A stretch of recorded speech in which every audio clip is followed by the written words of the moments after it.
เจ้าน่ะยังอยู่วันนี้แล้วเนาะทีมงานบังไฟ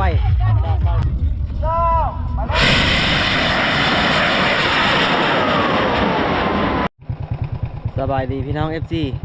ที่เคารพรักทุกคนตอนนี้กำลังเดินทางทุกคนเดินทางไปบุญไปบุญบ้านกุดชุ่มทุกคนเลยไปผู้เดียวไปพบทีมงานพวกเราทุกคนเลยบุญพวกละเดินทางทุกคน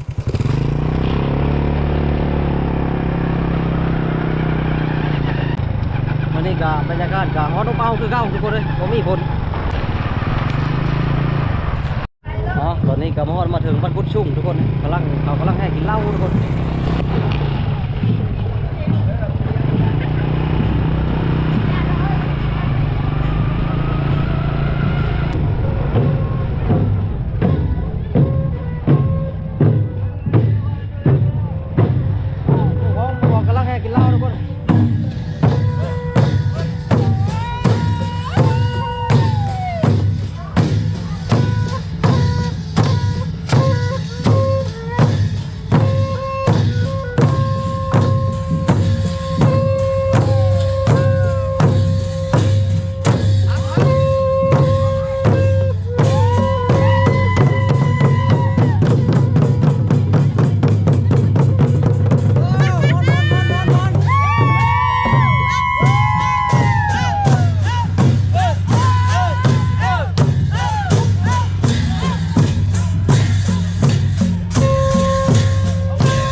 เข้าไปหาไว้มองรถก่อนทุกคน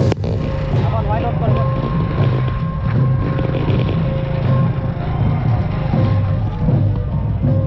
เฮ้ยมีบอลพารถโว้ยมีบอลพารถป่ะนี่เนาะจอดไปทำไมนะเจ้าวัดคุณบอก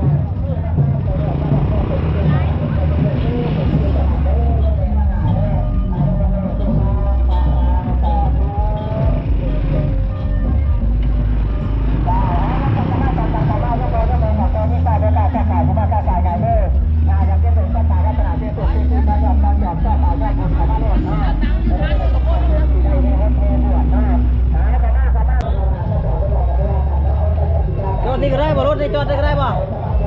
จอดนั่นเลยเด้อเจ้าเอิญมาตะบ้านเลยเอาทุกคนเขาขายดอกไม้ติดดอกไม้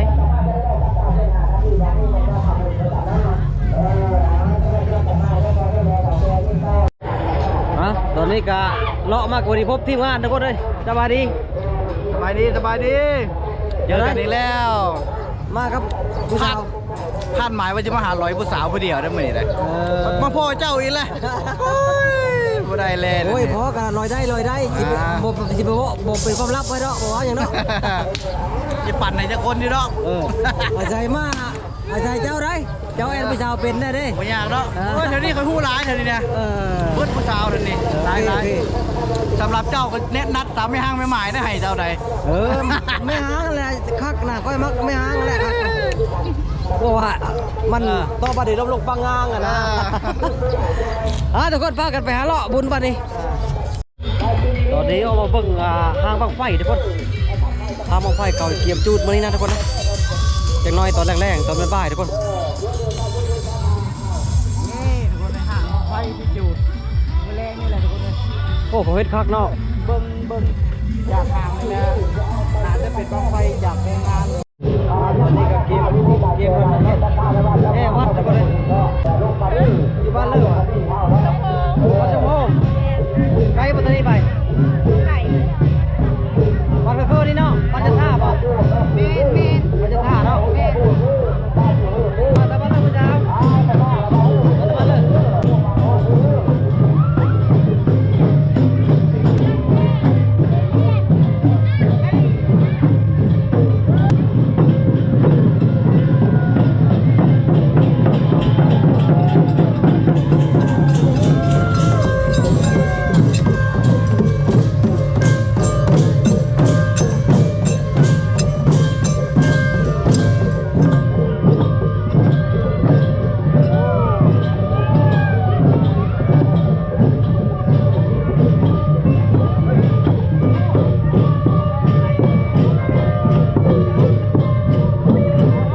ตอนนี้แฮโบดทุกคน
ตอนนี้กำลังเกมจุดลูกไฟทุกคน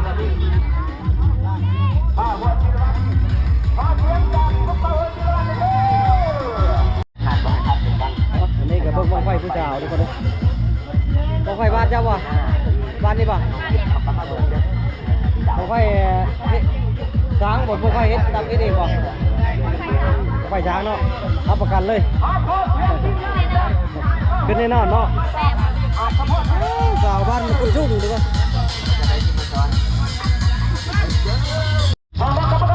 เกมทุกคนกำลังสิจุดลูกไฟทุกคน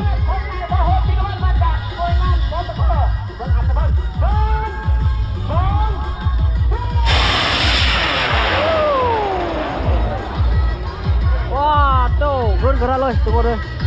ชัดจัดเลยบังไฟลายทุกคนเลยยังบังไฟใหญ่มันจุดบังไฟน้อยก่อนเกมทุกคน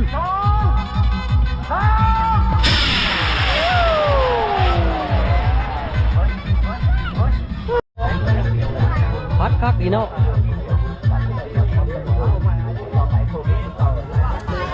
ทุกคนกำลังพัด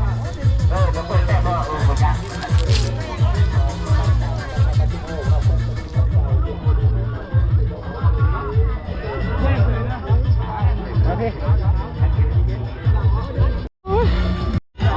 โดนข้าไม่ป้ามุ่นไม่ต่อเนื่องกันเลยพ่อบุญเอ้ยอายได้บอกเลยให้เจ้าเอาปอกยากับไผ่ไตเจ้าลงมาใหญ่เดแพงเด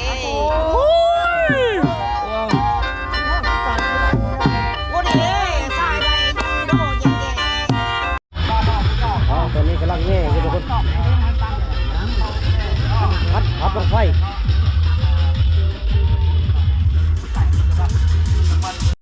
ลุ้นทุกคนลงไฟ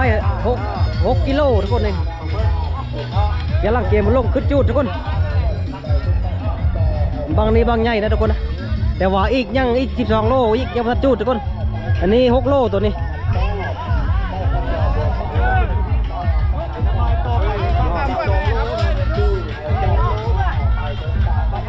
ขายบังไฟขายทุกคนขายหง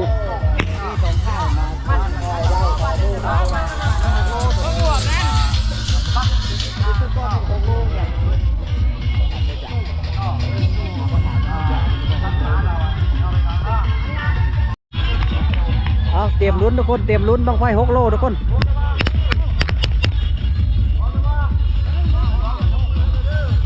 เตรียมลุ้นทุกคนเตรียมลุ้น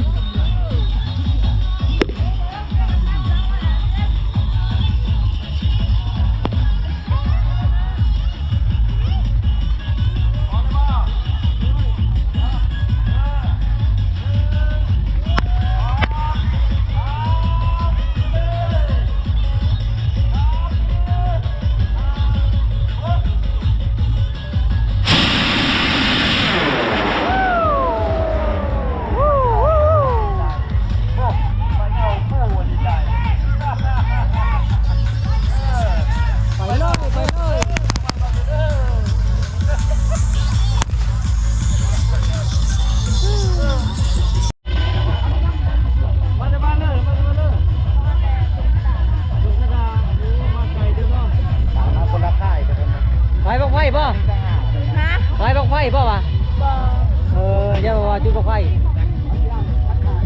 ทีมงานเนาะเจ้าบ้านดงธดาโอ้งามเจ้าบ้านดงธดาใช่บ้านดงธดาพี่น้อง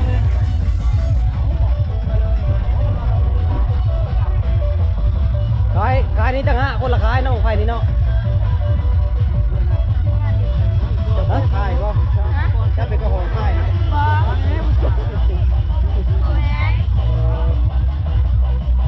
เอาไฟไปจุดด้วยเนาะ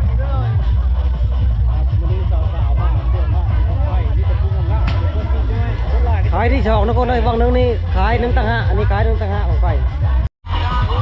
อยู่แล้วของไฟเจ้าน่ะยังอยู่วันนี้แล้วเนาะต่อรอลุ้นบังไฟใหญ่เดี๋ยวก่อนเลยบังไฟ10,000ยังไม่ทันจุดบังไฟแสนบ่ตัว เช้าโล12 โล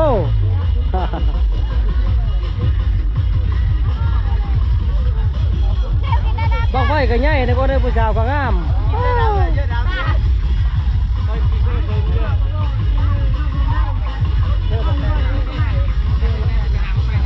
นี่เดี๋ยวคนบังไฟใหญ่มาแล้วป่าเด้อ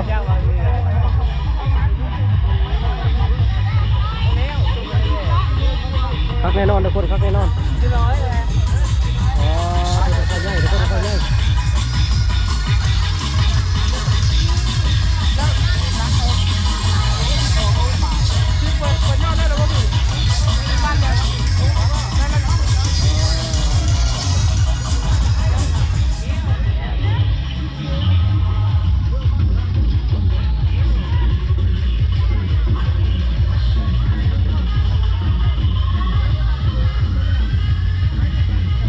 คือเราคนผมควายแล้วเนาะโอ้ยเราแล้วผม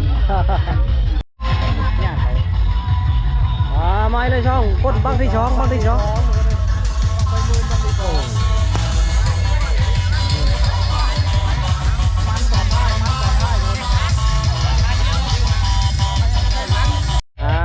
ทีมงานบังไฟ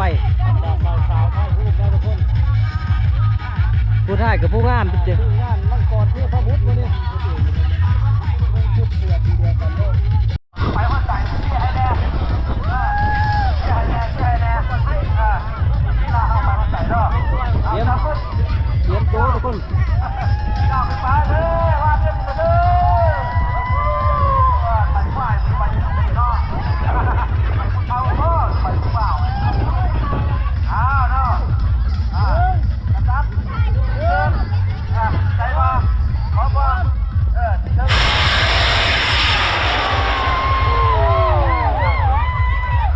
ไปบ้านพักเรียบร้อยเนาะกับเป็ด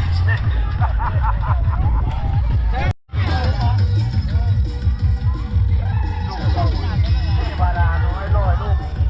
โอ้ลอยเมฆเจ็บปันลอยลูกมันยากลอยลูกลอยได้บ่อ้าวลูกพูดเทวดาน้อยลอยลูกเดินเข้าไปเจ้าเข้าไปก็สู้เขาอย่าสู้เขาไม่คอยเขาโอ้ยเ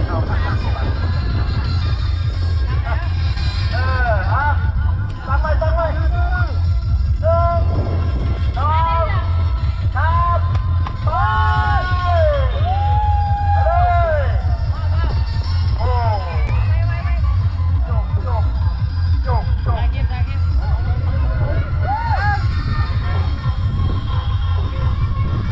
ทำไมบ้าง1 2 3 4 5โอ้ย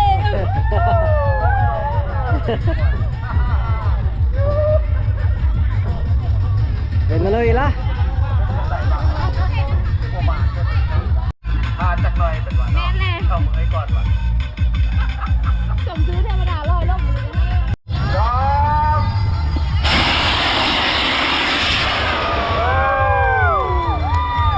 เทวดาน้อยลอยลงบนวันน้อยลอยไปแล้วเห็นสมาร์ทโฟนเลยสายยายังไงเหรอสายยายังวะ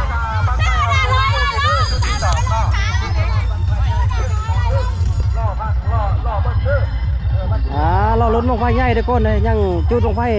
น้อยอยู่สาวน้อยลอยฟ้ามันที่ไปลอยไปทางไหนไปทางไหนดิไปทางคุณแล้วบ้านหางเขาไม่พูดคุณว่า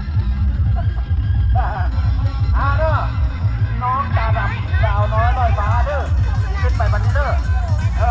เป็นกำลังใจให้เด้อน้องตาดำสาวน้อยลอยฟ้าพอไม่ได้เงินอยู่เนาะจบฝ่ายจบไปฝ่ายไปลูกผมมีก็เนาะ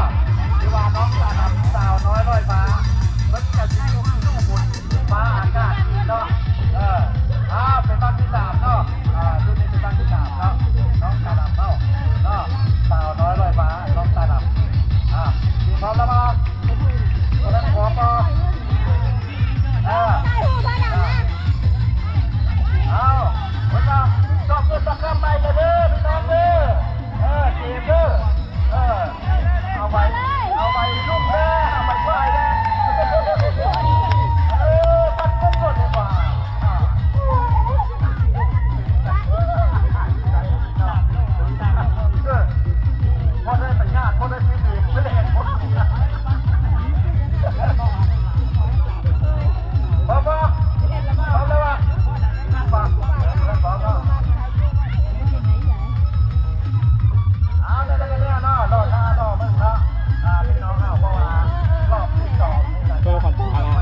แจ้งเกินทีเนาะอ้าว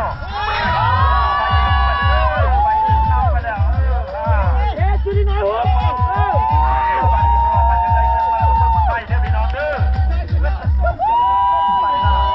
ไปตีเด้อไปจะได้มาเก็บเอาเด้อไปตีไม่ได้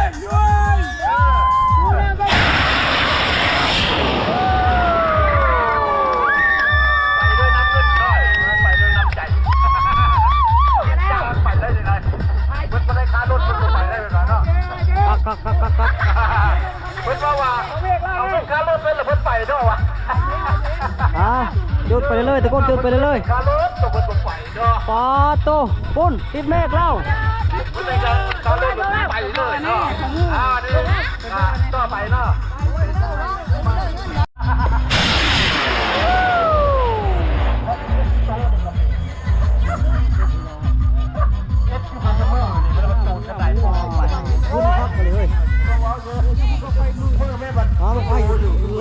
จุดไปเลยทุกคนไม่ค่อยหลาย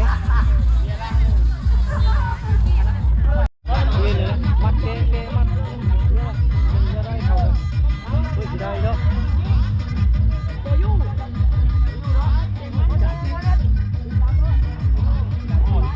เราลุ้นทุกคนเกียมกำลังสิจุด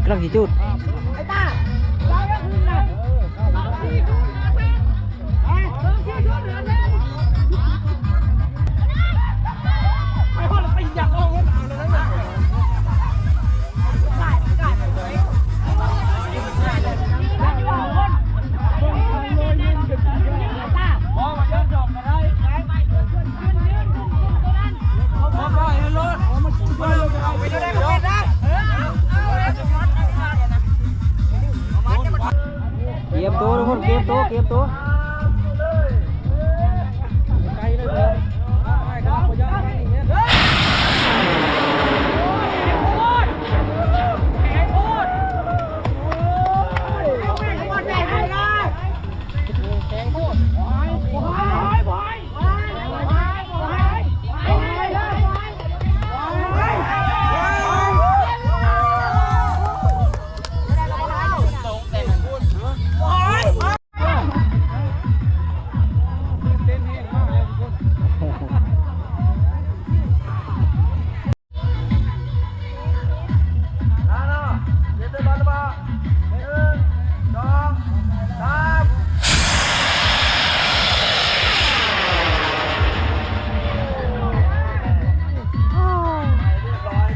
แบบนี้โอ้ยคุ้มเพิ่มโคตร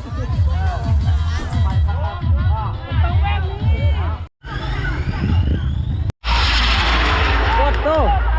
มาแต่บ้านเลยพี่ชาวบ้านนี้ล่ะบ้านเพื่อบ้านนี้บ้านเล็กปรากฏสุ่งมันเรียบร้อยแล้วเนาะกำลังจะมาขึ้นห้างเนาะจุดลงไปหน่อยส่วนบ่าวใหญ่กำลังเก็บขึ้นห้างทุกคนนี่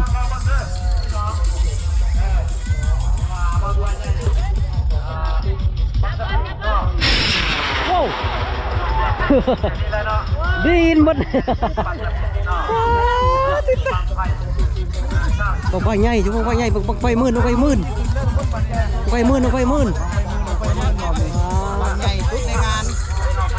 สองบังทุกคนบังทบิดตัวนี้บังทบิดเก็บมาขึ้นห้าง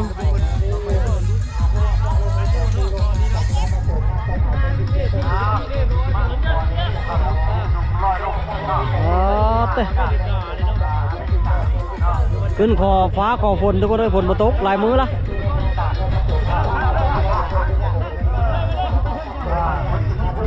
ทีมงานมังกรสวรรค์นักสู้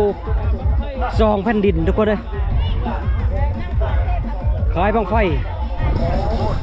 มังกรสวรรค์เบอร์โทร02077746226รอลุ้นทุกคนรอลุ้นว่ามันจะเป็นอะไรทุกคนมาเคยเบิ้งเยอะนี่ก็ได้เห็นแต่เขาลงคลิปอันนี้ยังไม่เคยเห็นตัวจริงมาเบิ้งตัวจริงเลยมันนี่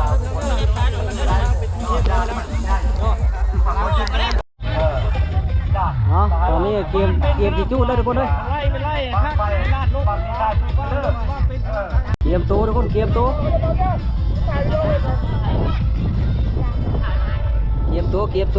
กำลัง น้องกำลังติดตามแนวด้วยพี่น้องเด้อหน้าทีมเด้อก ำลังเตรียมจูดหน้าทีม รอลุ้นทุกคนรอจะเป็นอะไร ติดตามแนวรอคอย คนกับพวกผมหมดแล้วทุกคนยังเลยกับวลาย เอาลอยลงมันจะมีลอยลอยไปเอากันหน้าเอา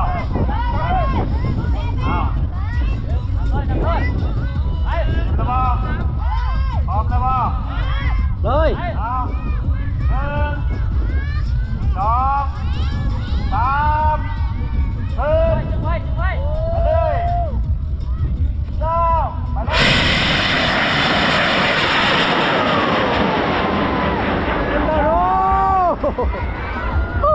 วัดดงดอย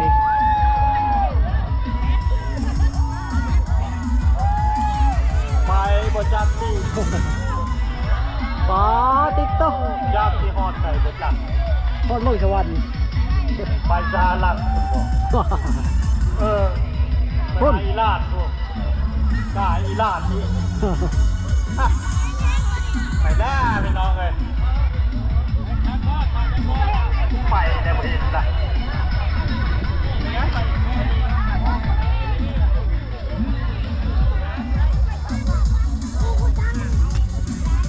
ไปตรงทางไหนเด้เนาะ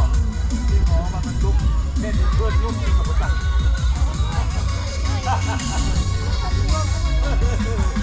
ไปทางไหนเด้